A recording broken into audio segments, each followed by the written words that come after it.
So I became an entrepreneur in 1990, right?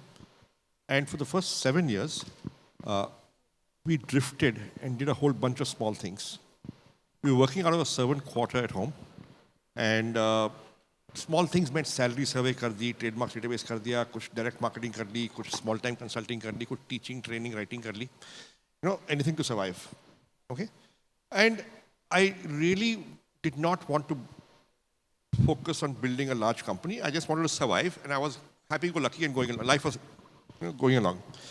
In '97, we launched Naukri as seemingly one more small idea. उस समय there were only 14,000 internet accounts in the country. So internet was small, niche. And I thought एक और small idea कर लेते हैं. Right? Right place, right time, worked hard, worked smart, got lucky. We were in the right place. Right? Company began to grow, and then we raised venture capital. So the first lesson is persistence. If you want to build a durable business, right, you have to keep at it and not give up. And if you are at it for long enough, hopefully, sooner or later, something will happen, right? It happened in my case, right? Second is what I always say is that successful businesses are built on deep customer insights. And how did the idea of Naukri come? The idea of Naukri came because in my last job, when I was working in the Horlicks company, HMM, which is now called GlaxoSmithKline, I used to observe that all my colleagues would read the office copy of Business India from the back. Because in those days, Business India magazine, right, they would read it from the back. Because in those days, there were 35 to 40 pages of appointment ads in the back of the magazine. वो article नहीं पढ़ते थे, वो appointment ads पढ़ते थे. And these are people who are happy in their jobs and are not looking. From there, I got the insight that jobs are a high-interest category of information. And when I saw the internet for the first time 6 years later, I said, why not collect newspapers from around the country, अखबार ले आओ, सारे, जिसमें appointment ads आते हैं, and put the appointment ads right, on the internet and see what happens. And we did that, and traffic came on its own. We did not have money to advertise, we did not advertise, अपने आप traffic आ गई. So we had cottoned onto a customer need. That helped us with a hot button. So second thing is, stay close to the customer. Right? And if you stay close to the customer and then continuously improve and evolve your product and innovate, right, you will always be relevant. If you are always relevant, you will be multi-generational. Right? So continuous innovation, close to the customer, always relevant. The third thing is, to be multi-generational, you need great people. Right? So today I'm 60. But the average age in the company is 26. Okay? I'm probably the oldest guy in the company. But there are much, much younger people who are driving it. So to be multi-generational, you have to have next generations running it. And I'm not talking about family. Right? There's no family member in the company. We are professional. And we are meritocratic. So therefore, you need multi-generation people running it. And that's how you become multi-generational. Lovely. I think those are phenomenal principles. Thank you so much for sharing, sir. You've also had the pleasure of observing other multi-generational stories and journeys, right? We've all used Zomato here. We've all seen Policy Bazaar. If you had to reflect on how you perhaps thought on some of those decisions, while, of course, much of it is in hindsight, what do you think you would attribute that to? Okay, we have invested in 85 startups, maybe 95 startups in the last 17 years, since 2007, right? 2 have listed and become Zomato and Policy Bazaar. They're well known. We have a few others which are likely to list in the next few years. I think, and there are several who have not done so well. Right? But all the ones we invested behind, we believed in. And even the ones who have not done well, the entrepreneurs are very good and solid. But chali nahi. These things happen. Okay? So, really, you're looking at what we call natural traction. कि अगर customer आ रहा है, दोबारा आ रहा है, right? That's a good sign. It means that you are doing something the customer wants. Right? You're solving an unsolved problem. You are hitting a need gap. कुछ कर रहे हो आप जो लोगों को पसंद है. That's the first thing. Second is, are you the sort of person who can build a company? Are you close to the customer? Are you a good people's person? Do people want to work with you? Do you have a customer insight? Are you good at execution? Can you grow as the company grows? Because it's one thing to run a team of 5 people, it's another to run a team of 3,000, 5,000 people, right? And sometimes companies grow faster than the founders. All those things. So those are judgment calls you make, right? But in both these cases, we felt the value prop was great, we thought the team was great, and we said, let's take a bet and see what happens.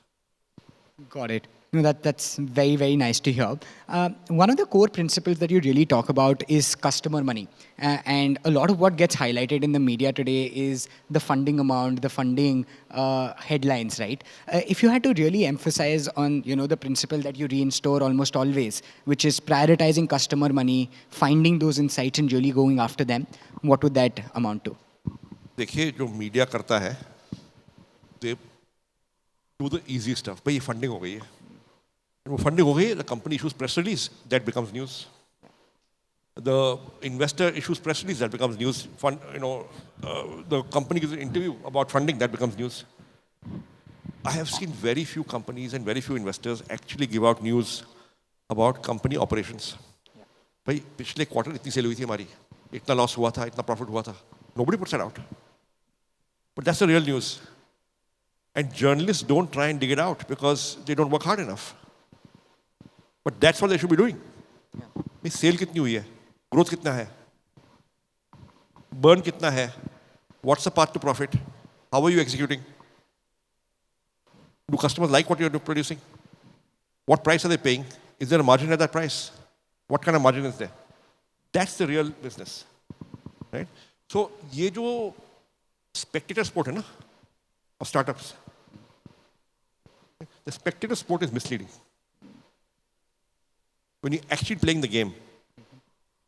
Now, the founders who make the mistake of believing the spectator sport is a real game very often will come to a sad ending because they're not focusing on the real stuff. Right? I mean, what was my goal? My goal was minimum dilution करो, कम से कम पैसा लो और उस पैसे में company बनाओ. Right? And that's why we only raised 7.3 crores. And that's all the money we ever raised. And we only used 5 crores. Okay? And we built this company. Because हमारा ये था, why should I raise more money than I need? Because I dilute more. And that's super crucial, I think, from raising 7.5 crores I mean, to... if you value your equity, you will raise less money. Of course, you must raise as much as you need. And if competition is raising, you may have to respond. Right? But you should value your equity. Dilution should pinch you. Yeah, no, I think that's the best way to think about it. On this very topic, right, when you're meeting new founders, sir, what do you think their motivations need to be for starting up? You mentioned some of them right now, but what do you think core motivations need to be to build a generational company? Forget generational, any kind of startup. मैं बताऊं, एक company बनाने में ना entrepreneur का तेल निकल जाता है, राइट?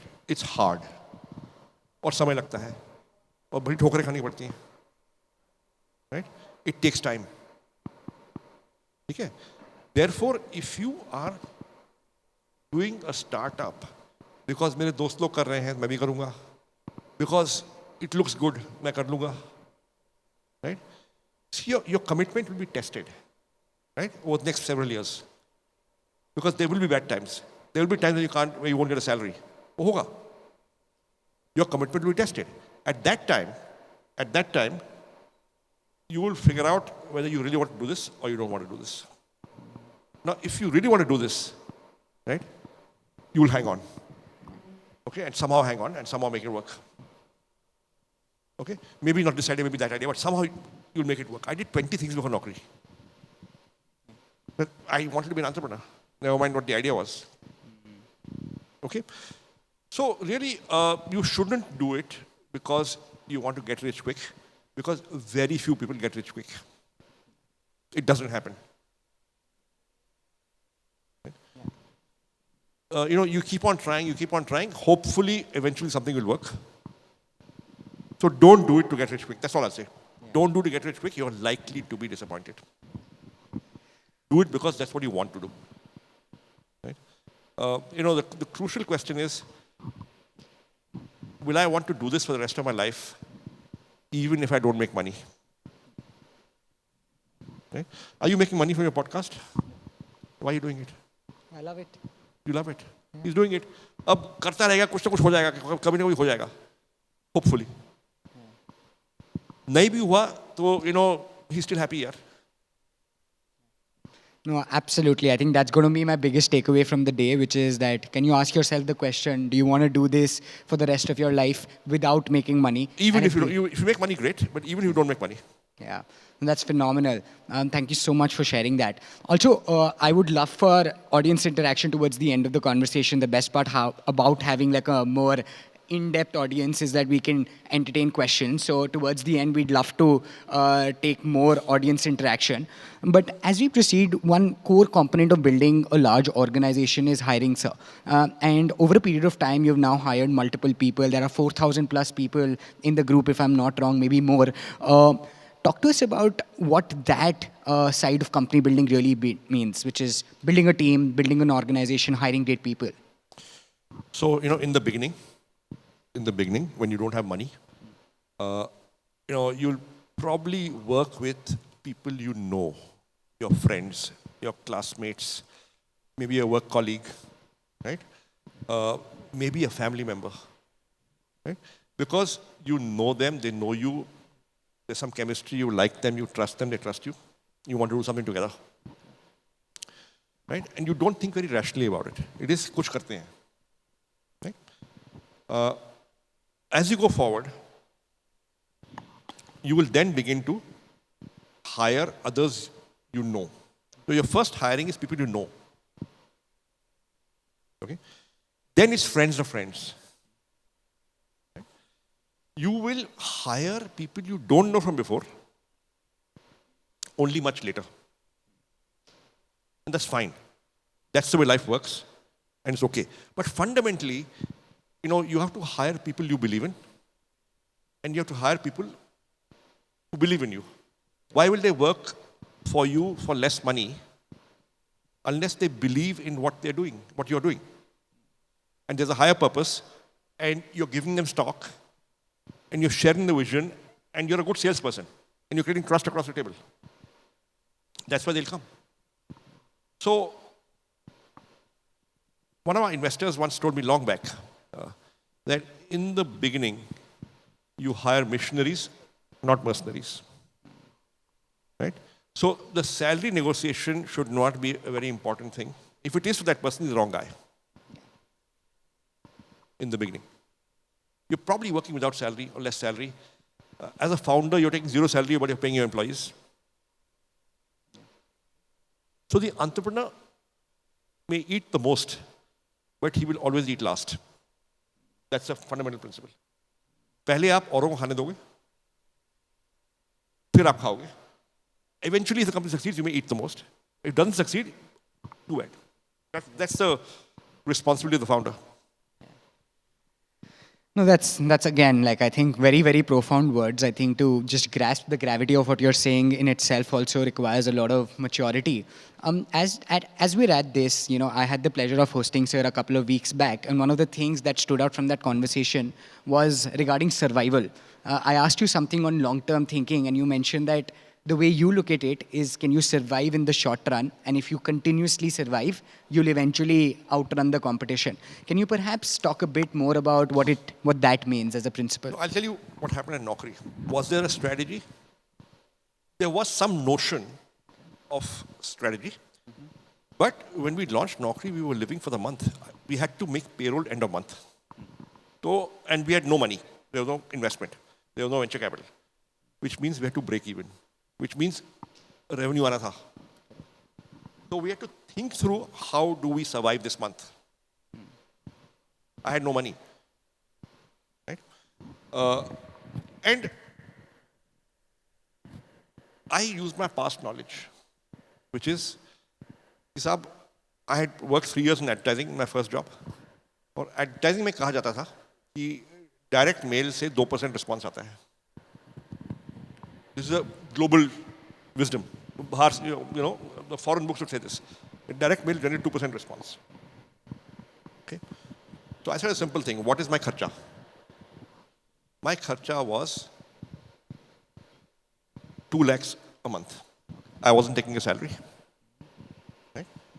Rent, servers, salaries, बिजली, इंटरनेट, महीने का 2 लाख था. ये 1998 की बात है. ठीक है? So I said, okay, fine. If we price an annual subscription at 6,000 rupees, I need to sell 30 in a month roughly to break even. To sell 30 in a month, और अगर 2% response चाहिए, how many people do I need to mail to? Every 2 months. I will not mail every month, I'll mail every 2 months. It turned out that if I mail a brochure and a letter to 3,000 HR managers in the country, I will get 60 sales. I get 60 sales, right, over 2 months, 30 sales a month, that is 2 lakh rupees. I break even. So my first target was मेरे को break even करना है.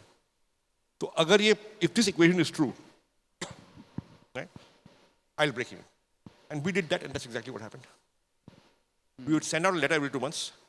So we built a mailing list of people who advertised in newspapers earlier from the appointment ads. And we built a mailing list of 3,000 people, and हम उनको चिट्ठियाँ भेजते थे with a brochure, not email, चिट्ठियाँ.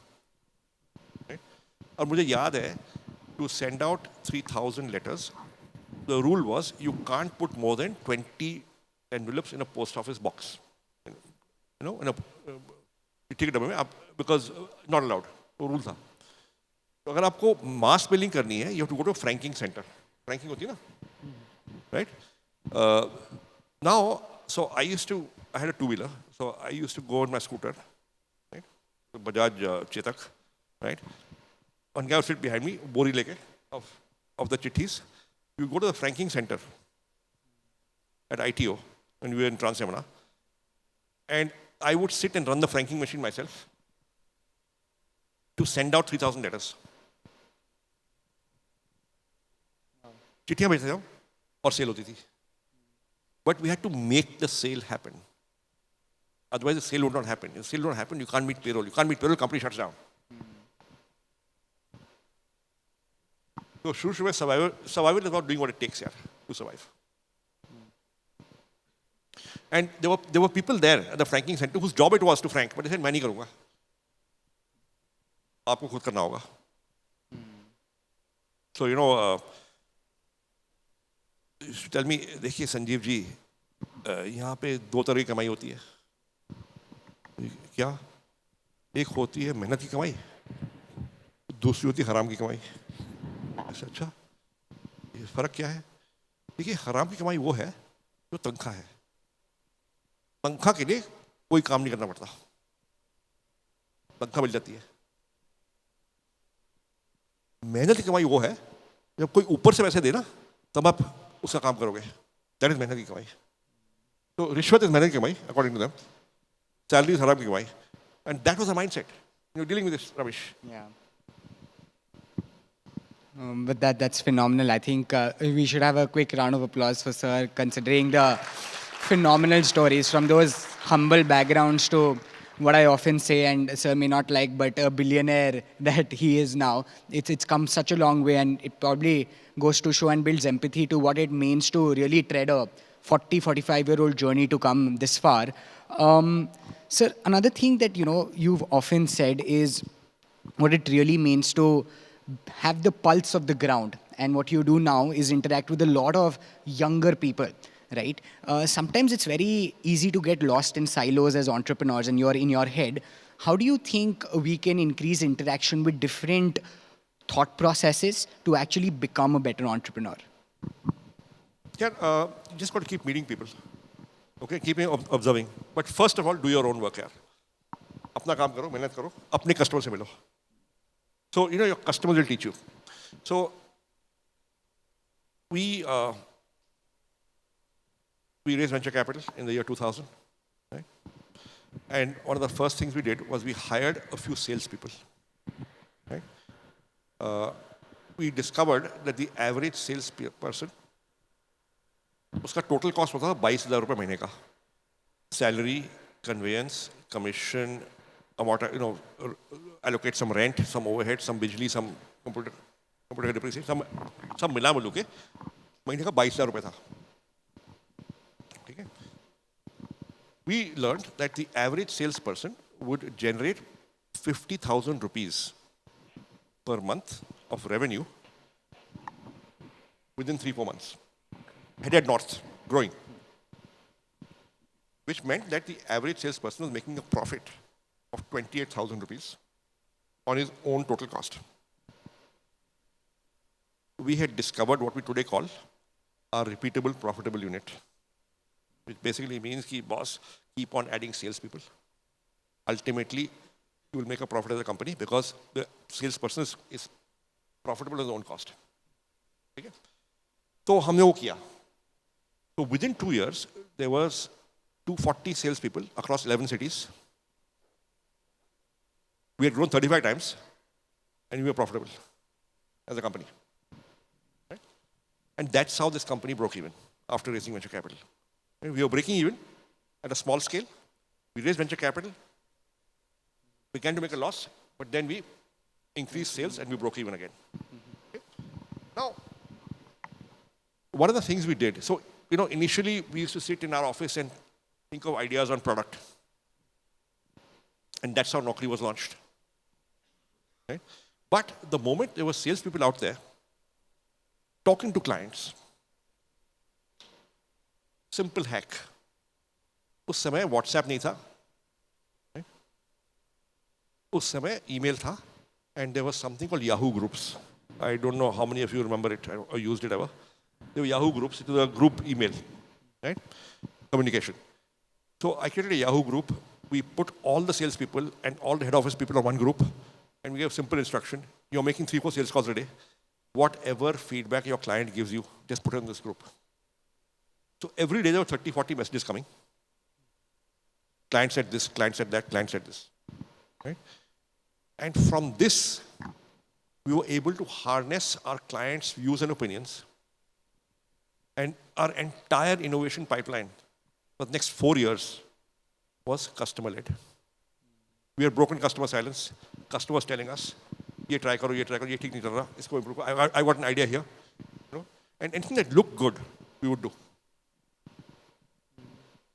So if you break customer silence and get customer feedback, and we're getting it live every day.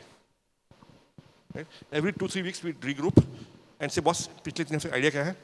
ये है, okay, इन 25 idea में से ये 3 कर दो." And that's how we were able to improve our product and stay relevant and hopefully multi-generational, right? And get access to new thought processes. It's about listening a lot, observing, meeting people, getting to hear people.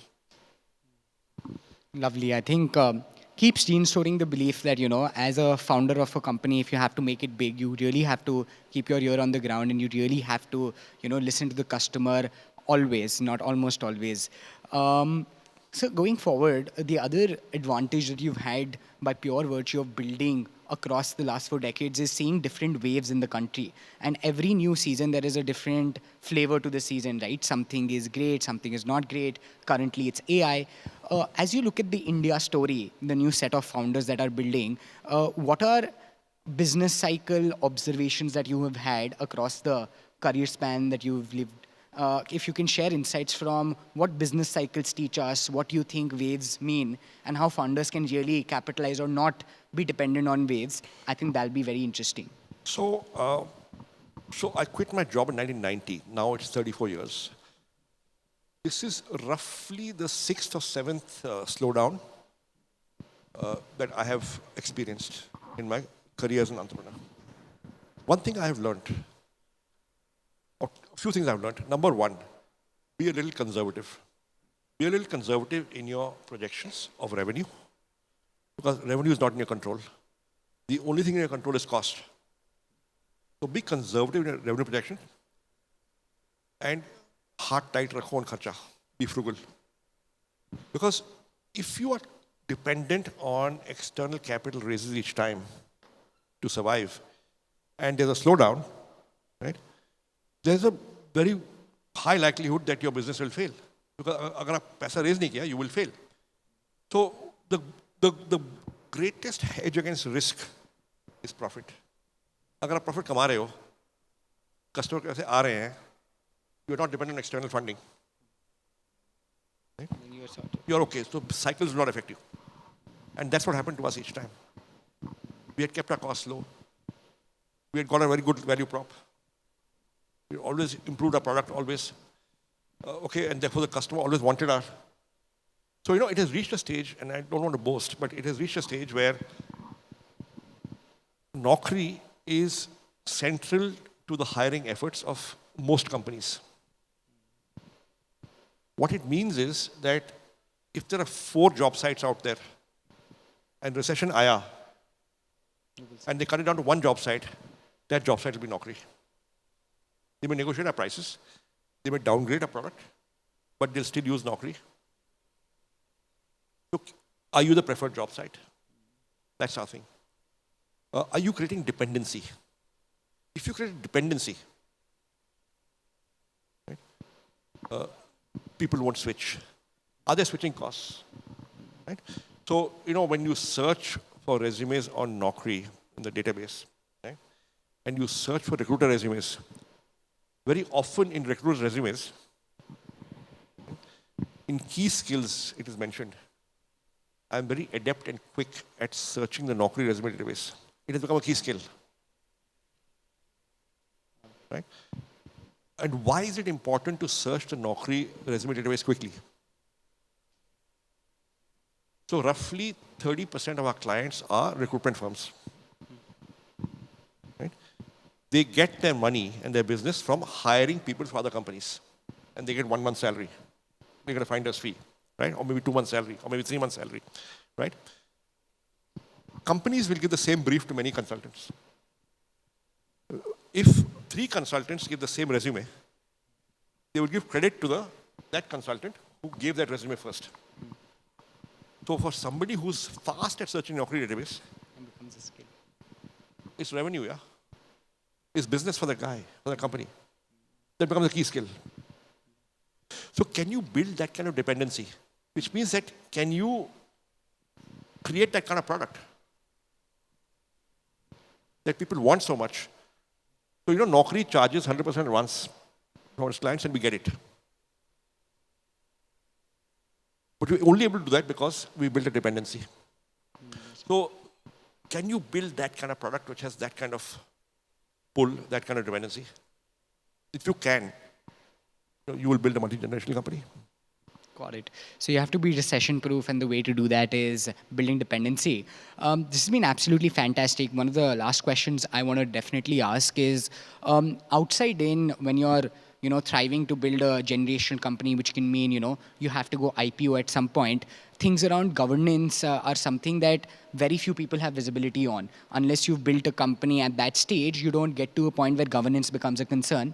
But considering your vantage point, sir, if you can share more around what board governance means, there's a lot of negative chatter in the ecosystem also. If you can clarify for us, I think that'll be really helpful as inspiring young-eyed folks in the audience.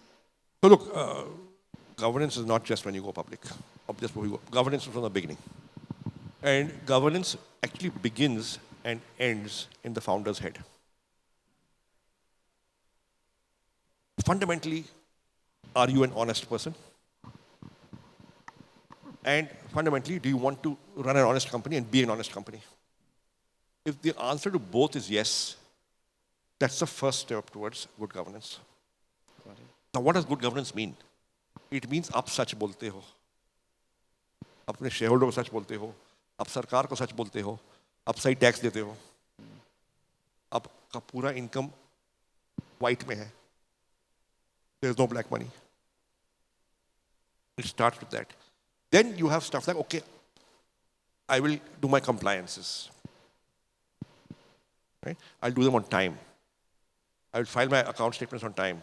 I will run a robust accounts and finance process and system. Obviously, you can't run a very complex, expensive one when you're young. Right? मुझे याद है कि in the beginning, we had 0% in accounts and finance before we raised venture capital. 0%. Right? We had a chartered accountant who would review our bank statements at the end of the year and our vouchers and bills, right? And say, okay, fine, but your turnover is 20 lakhs in the year. Your kharcha itna, and there is 50,000 rupees which I cannot account for, right? Because कुछ खर्चा cash में हुआ था, कुछ income cash में आई थी. So he said, I'm adding that to your salary and you pay tax on it. That's okay. Now, we could have said, like, revenue come dikhao. We didn't do that. Right? Then governance becomes about no conflict of interest, treating minority shareholders well, right? Complying with everything the regulator says, both in letter and spirit. Now, as the company grows larger, this sort of stuff becomes more complex. And you need to staff up to do stuff like this. Sure. But hopefully, as the company grows larger, you're also making enough money to be able to afford all the apparatus and the people and the staff in the departments and the software to do all those things. Sure. Right? Which is, again, profits become important.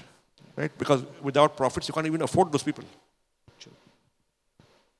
So governance is many things, but fundamentally, you want to build a multi-generational company, you can't do it on bad governance. The company won't last. You'll get found out eventually. Absolutely. No, I think that's very important to reinforce, and my takeaway is going to be honesty from that. Before we end, I think we have a couple of minutes, and we'd love to open it up for questions. If you can have a mic floating around, we'd love to have audience interaction. Hi guys, thank you Sanjeev sir for always sharing so many insights. I had a question on looking forward, right? Through your journey and through your career, you have seen a lot of things well before people have seen it. You've taken bets 5 years, 7 years, 10 years before. And at the time, it actually seems like it's not going to happen, or will jobs move online? Will everybody buy food online? Will quick commerce actually work? Will people want this? Can you tell us, as all of us are looking to do things that will be sort of game-changing, disruptive going forward, how should we think about it? Because at the time you take the decision, it seems like there's a status quo that you're very far away from. Okay. So look, I'm often wrong. Okay? And we have a particular DNA. And our DNA is kharcha kam karo, आमदनी ज़्यादा करो, मुनाफा कमाओ, and then grow. And अगर थोड़ा external capital चाहिए, in the process, raise it. Right? But that was then. Now the environment has changed. Much more capital is available. अगर आप नहीं raise करोगे, तो आपको competition करेगा. You may be left with no choice. तो मुझे याद है 2018 में, Deepinder and Gigi came to me and said, we want to go into food delivery. And उससे पहले they were just doing restaurant listings. And I said, don't be daft. You will burn too much money. And the company will crash and burn. Okay, don't do it. But they said, no, we have to do it. We don't have a choice. The market is moving that way. Customers and restaurants will pay for delivery and not for advertising and listing. And we will be outcompeted. So finally, after a lot of thinking, I relented and I said, fine, I'm with you, I'll support you, do it. It turned out to be the right call. So very often I am wrong. Okay? But the key is again to be better governed and to take the right calls. If you surround yourself with enough smart people, right, wise people, there'll be enough opinions on the table. And then if you have the good judgment to suspend your judgment and go with somebody else, right, then maybe it'll work out. Maybe it won't work out, but maybe it will work out. right? So just recognize that there are people smarter than you here, and you're not always right. So listen a lot, and most importantly, surround yourself with smart people, so that there are various opinions. I mean, that's the only thing I can say, but I'm not always right. I'm often wrong. Thank you so much for that. I think that was very, very helpful. Yes, go ahead. Hi, sir. Thanks for so many insights. Being a young startup founder and being there in the ecosystem, we come across so many challenges you talked about. One of the challenges is so we have worked with the agri-tech sector in the building hardware product, IoT-based products for the manufacturing sector, and now even experimenting something for the airline space. The point is, in deep tech, at an early stage, we have experienced that the angel investors and the VC money is not so much doesn't flow so much in India how the culture has been in the West. We've also seen in Shark Tank where startups who are coming up with deep tech ideas and concepts but are not there in the market yet because it requires you to take 4 5 years before you build good technology and then start to scale it up. Rather, we have seen more of commodity and process-based businesses and startups raising quite early, right? So what's your take on this? Number one. Number two, I also want to understand which industries in India will see a boom in the next 5 years. Okay. Okay, so I'll answer your first question first. देखो, deep tech is where the internet was in 97, 98, right? The believers in deep tech should keep working at it. थोड़ा सा पैसा आएगा, but things change. Things change in the internet, they will change in deep tech. Okay? Because one of the successes, and they will already I'm seeing, see, we have a deep tech fund, right? Already I'm seeing last 3 years, the amount of money coming into deep tech in India, the number of investors, the number of startups who are trying is much, much more than 3 years ago. So things are changing. But yes, it is a challenge to fund something which is 7, 8 years away from prototype, right? Okay. There you're talking about grants, you're talking about incubators, you're talking about frugality is a part of the entrepreneur, right? So आपको sacrifice करना पड़ेगा. Don't expect to be funded like some of your e-commerce companies got funded 3, 5, 7 years ago. That will not happen in a hurry.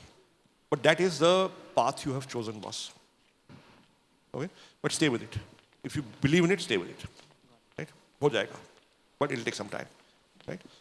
As far as what sectors, see, we don't do it bottom up. So I cannot comment on sectors. We don't do it top down. We do it bottom up. We pick companies, not sectors. So if we meet 1,000 startups a quarter, or if it looks like somebody is a good team doing something interesting, इसका कुछ बन सकता है, we go in. That's how we did Zomato. That's how we did Policybazaar. Those sectors did not exist when we went there. So if we invest in companies that are creating new categories, तो उसमें कोई sector नहीं होता है. Sector वो बनाते हैं बाद में if they succeed. Can I just add on So to we this question? invested in one of India's first edtech companies that did not do so well. It's just Merit Nation. It preceded Baiju by several years. But Baiju came from back and overtook it and raised a lot more money. That company we sold at a haircut to Akash. But we were investing in a category creating company. And sometimes it works, sometimes it doesn't. Got it. Thank you so much, sir. Thank you. Yes, we'll take that question. At the back. We'll come to this. Oh, thank you, Sanjeev, sir. So my question is on this idea of building a multi-generational organization or a company. There are points in time when an entrepreneur, for example, comes across an acquisition offer, which he or she cannot refuse, or during a slowdown, right, there's an inclination to sell, right? So just wanted to check, how have you seen journeys of entrepreneurs think about getting acquired, right? Or many of them even repent later, right? Hey, we sold early. Yeah, that's life. Okay, you take your calls, depending on, what the situation is then, what your goals are then. So I remember we have been offered, before we went public, we were offered, we were made acquisition offers at least 3 or 4 times. I was stubborn, we were stubborn, we said, abhi hai, dekhte hain kya hota hai. Because our ambition was to build a large, independent, world-class, world-scale company out of India. That was our ambition, right? In the process, agar hum fail ho gaye, aur paise nahi bane, we were willing to live with that risk, right? So I remember, हमने पैसे raise किए in April 2000. There was a meltdown almost immediately. By October, November 2000, we got an acquisition offer, right, from a global major. हमने मना कर दिया, you know. And although at that time it looked like the company would fail, because you know we were stubborn. See, essentially, entrepreneurs have to be incredibly stubborn, yeah, to succeed. Right? अगर आपको बड़ी company बनानी है, अगर आपको थोड़ा पैसा लेके घर जाना है, that's also fine. Nothing wrong with that. Because that's also success, because you are financially successful. Then you can see what to do with that money. Then we got our next acquisition offer in 2004. Because by then the meltdown was over, we were profitable. And another global major. हमने फिर मना कर दिया.